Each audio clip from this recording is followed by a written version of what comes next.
வணக்கம் நண்பர்களே. நம்முடைய முதல் எதிரி யார் சரிங்களா? முன்னெல்லாம் ஒரு பழமொழியை சொல்லுவாங்க, உன் நண்பனை பற்றி சொல்லு, உன்னுடைய எதிர்காலத்தை பற்றி சொல்கிறேன் அப்படின்னு சொல்கிறாங்க. ஆனால் இப்போது புதுமொழியாக என்ன அப்படின்னு நான் சொல்கிறேன்னா, உன் எதிரி யார் என்று சொல், உன் வெற்றியை பற்றி கூறுகிறேன். உடனே நீங்கள் என்ன நினைப்பீங்க? பக்கத்து வீட்டுக்காரன், எதிர் வீட்டுக்காரன், என் பென்சில் எடுத்துவேன், ரப்பர் எடுத்துவேன், பணத்தை ஏமாத்தினவன், இப்படியெல்லாம் நீங்கள் யோசிப்பீங்க. அவங்கெல்லாம் எதிரியாக இருந்தாலும் கூட, ஆனால் உங்களுக்குள்ளவே இருந்து உங்களை ஆட்டி படைக்கின்ற அந்த எதிரி யார் என்று இந்த வீடியோ மூலமா தெரிஞ்சுக்கலாம். சரிங்களா? அப்போ நம்ம மனசுக்குள்ளே நம்மக்கிட்ட இருந்து நம்மளை வளர்ச்சியை தடுக்கக்கூடிய அந்த எதிரி யார் அப்படின்னு பார்த்தீங்கன்னா, பயம், இன்னொன்று கவலை. இந்த ரெண்டு பேரும் தான், இந்த ரெண்டு விஷயம்தான் நம்முடைய வளர்ச்சியை தடுக்கக்கூடிய மிகப்பெரிய ஒரு காரணி, மிகப்பெரிய ஒரு பாதக செயல் செய்யக்கூடியது.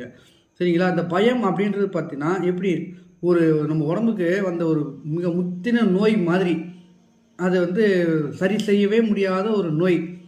கவலை அப்படின்ட்டு பார்த்தீங்கன்னா தினம் தினம் நம்ம உடம்பை அரிச்சு கொல்லுகின்ற ஒரு உயிர்கொல்லி நோய் மாதிரி தான் கவலை. சரியா? இந்த ரெண்டு பேரும் தான் நம்ம வாழ்க்கையை வளர்ச்சியை தடுக்கக்கூடிய முக்கியமான பங்கு அப்படின்னு சொல்கிறாங்க.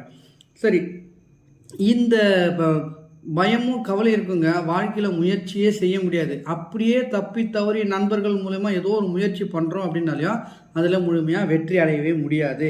அஞ்சுவது அஞ்சாமை பேதமை அப்படின்னு நம்ம வள்ளுவர் எதை சொல்கிறாருன்னா, பயப்படலாம், பயப்பட வேண்டிய விஷயத்துக்கு பயப்படணும். எதுக்கெல்லாம் நம்ம பயப்படணும்?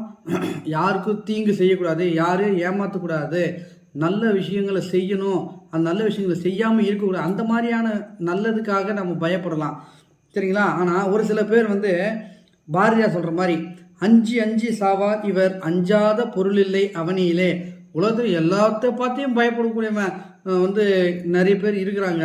பார்த்தீங்கன்னா, மனைவியை பார்த்து பயப்படக்கூடியவங்க சில பேர் இருக்கிறாங்க.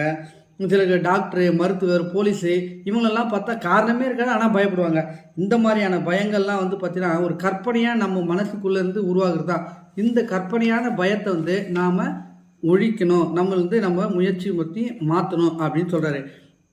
சரி, இப்போ காந்திஜி பார்த்தீங்கன்னா எவ்வளோ பெரிய ஃப்ரீடம் ஃபைட்டர். அவர் எவ்வளோ பேர் ஆங்கில எதிர்த்து அமைதி போராட்டம் பண்ணார். ஆனால் அவரே கூட பார்த்தீங்கன்னா இளம் வயதில் ஜட்ஜு, ஒரு லாயராக இருக்கும்போது ஜட்ஜுக்கு முன்னாடி ஃபஸ்ட்டு கேஸை போய் அப்பீர் ஆகும்போது வாய் திறந்து பேசக்குள்ள எழுந்து நின்னோடனே அவர் கண்கள்லாம் இருண்டு போய் பயத்தில் கீழே விழுந்திருக்காரு. ஸோ ஒரு பிற்காலத்தில் தான் அவர் தனக்குள்ளான அந்த ஞானத்தை வர வச்சு அந்த அறிவு பெருக்கி பயன்றதை நம் மனசுலேருந்து எடுத்துணும், அது ஒரு கற்பனையானது ஒன்று அப்படின்னு அவருக்கு தோன்றிய பிறகு தான் அவர் இந்த உலகத்துக்கு